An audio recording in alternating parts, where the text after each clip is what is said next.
Okay, so for this video, we're going to be looking at what's known as the hollow hold, sometimes known as the boat pose. So it involves kind of a whole body grasping, think of like climbing a tree or holding a big ball like this. A true one is going to be like lifting the legs as well. So think of a bear climbing a tree and squeezing in like a big bear hug. You can use something like this if you'd like, but it works just as well with a little training to do it without anything, and that's kind of the idea, is you want to be able to do it without any assistance eventually. Right? So again, you can kind of grip this here.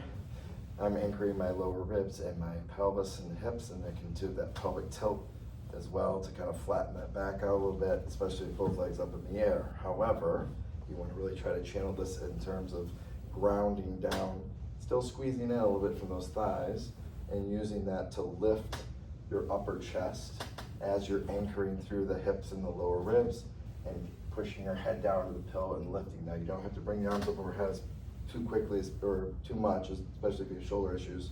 But try to channel that as lift, ground and lift, and open up that upper chest right across the collarbones is the idea. So that's just the warm up. You can do this in sitting. I can do it with or without the bum, do it without so you can see better. You can also do this with a stick holding it between your hands for a little tension, so you can have that feedback of squeezing in. So I'm going to drive my chest forward as I do this, like a sit-up almost, but not to the point where I'm coming down. I'm getting tall, lifting, grounding through my heels, and I can do this on one side or the other. I can do this on my back as well, and then as you'll see, standing. So I'm going to lift and twist, keeping my hands level, across my chest level, so I'm not leaning to one side or the other. I'm going to ground back to those hips and those ribs and those shoulder blades, lift that chest and those hands up and twist over. Lift, twist, grounding through that heel, lift, twist, do that one. I can use that to stand up, to lift my body up like that, and I can also do that back against the wall, pushing back to the hips. I could use a pillow back here for assistance if I need for my lower ribs, and again, lift that upper chest without peeling off that wall. So I can do straight up, hollow hold, over to one side, over to the other, okay, back and forth.